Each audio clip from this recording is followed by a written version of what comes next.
It's time for Fresh Oil with singer-songwriter and pastor Keith Manley, a program designed to minister the gospel of God's grace and to bring fresh oil to the brokenhearted. And now, with today's program, Pastor Keith Manley. Hello, friend. I'm Keith Manley, and I'm so glad you joined me for Fresh Oil today. Hey, what's caused you to cry out to God lately? Have you been going through something, or maybe the finances are tight, or maybe you've lost a loved one? Maybe it's all the obligations of life, unexpected medical bills. Maybe you're suffering from an illness, and that's really caused you to cry out to God. You know, so many times in life we seem to be going along so good, and then all of a sudden trials hit us, and they hit us hard. I love the book of Exodus. In the book of Exodus, in the first chapter, it tells us about a change that happened in the situation with the Jews who were in Egypt at the time.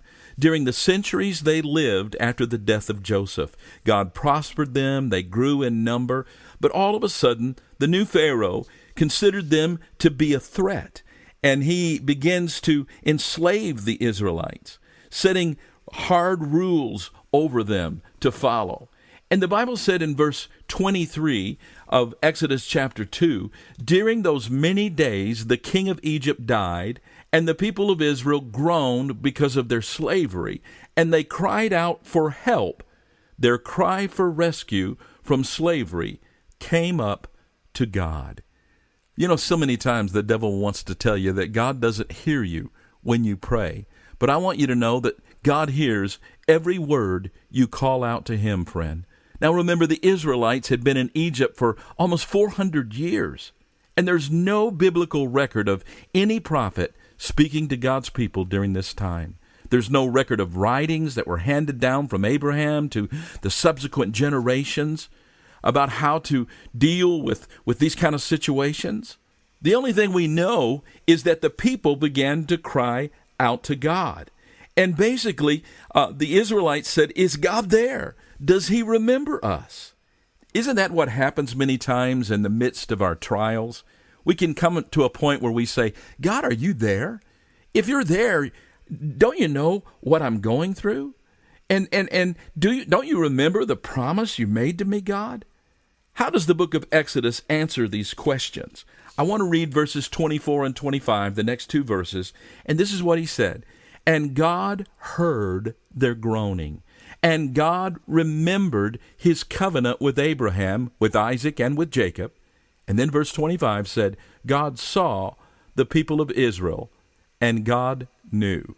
Wow. Look at this. God heard, God remembered, God saw, and God knew. These two brief verses answered their questions that the Israelites had in a real profound way. You see, the Israelites were asking, "Is God there?" They asked, "Does God hear?" And in the Hebrew, the author only uses 15 words in these verses, but repeats the word God 4 times. And each time the word for God is used as the subject of a verb, putting strong emphasis on the Lord himself. The 4 two-word phrases constitute what I'm going to share with you today. God hears, God remembers, God sees, and God knows. I want to consider each one of these 4 points. First of all, God hears. While the Israelites certainly were wondering whether or not God was hearing, he did hear their groanings. And he always hears our cry, friend. The one who instructs us. The Bible says, "He who has ears, let him hear." So surely he hears himself. The psalmist David said in Psalm 34, "When the righteous cry for help, the Lord hears." Now, maybe you're going through a trial today. Maybe you're really going through some brokenness or depression. And you'd say, "Keith, do you really believe God hears me?" Friend, I'm here today to tell you with assurance that God hears every word you cry out to him. And then the second thing he told us was God remembered. Not only does God hear, but he also remembers his covenant, the promise he made to Abraham, Isaac, and Jacob, their descendants. Do you remember what God said to Abraham? It's found in Genesis 15, the promise he made that now they're asking God to remember. In Genesis 15, verses 13 and 14, it said, "Then the Lord said to him, 'Know for certain that your descendants will be strangers in a country not their own,'" talking about Egypt, and they will be enslaved and mistreated for 400 years, but I will punish the nation they serve as slaves, and afterward they will come out with great possessions. You know, one thing I love about God, He knows the end from the beginning. So many times we see life only through the eyes of our circumstances. I remember, I believe it was Corrie ten Boom that said once that life was like a tapestry. And when you look on the back, all you see is the knots, and you see the colors with all the knots. But you go around the other side, you see the beautiful picture that begins to take place. Friend, God knows what you're going through today, and He knows the end from the beginning, and He's already made a way of escape for you. Sometimes in the heat of the battle, it's hard for us to remember the promises of God. Remember, Jesus said in Matthew 24, He said, this gospel of the kingdom will be proclaimed throughout the whole world as a testimony to all nations. See, the fulfillment of the blessing of all nations through the offspring of Abraham is still in the future, and God will fulfill that promise. We can know with certainty that God remembers this promise, and He is doing the fulfillment today. In chapter 49 of Isaiah, the prophet portrays the fears of the exiled Israelites, that God has forgotten them. He said, but Zion said, the Lord has forsaken me. My Lord has forsaken me. And how did God reply in Isaiah 49? Can a woman forget her nursing child, that she should have no compassion on the son of her womb? Even these may forget, yet I will not forget you. Behold, I have engraved you on the palms of my hands. That is such a powerful word from God. Friend, do you know that you have been engraved on the palms of God's hands? I believe as the nails pierced the hands of Jesus, you and I were engraved on the palms of His hands. If we are God's people, our names are right on God's palms, directly in front of Him, never to be forgotten. Did God forget? Oh, He can never do that. God always remembers His promises. He's always faithful to His people. I love how the Apostle Paul put it. He said in 2 Corinthians chapter 1 and verse 20, Paul said, for no matter how many promises God has made, they are yes in Christ. Oh, I believe someone's listening today and you're saying, Keith, God made me a promise, but it was 30 years ago, and I've still not seen the fulfillment of that promise. My friend, hold on, because God always remembers. The third thing that he said was that God sees. God sees the Israelites. He sees all that happens to them, the slavery that they were suffering under, the murder of their children. The enemies of God, especially Satan himself, always tries to get God's people to think that God doesn't see. But you know what the psalmist said in Psalm 94, verse 7? The Lord does not see, the God of Jacob does not perceive. Understand, O dullest of the people, fools, when you will be wise. He who planted the ear, does he not hear? He who formed the eye, does he not see? God always sees. He knows where you're at today, friend. He knows your condition. He knows what you're going through. As a matter of fact, that brings me to my next point. God knows. The final clause is the most important. And sometimes it's the hardest to translate here in the original Hebrew. And English translators have struggled with this phrase, and they've rendered it many different ways. The NIV said the Lord was concerned about them. I think it's the New American says he took notice of them. The King James said he had respect unto them. But all of these translations include their own interpretation, but it's really quite simple.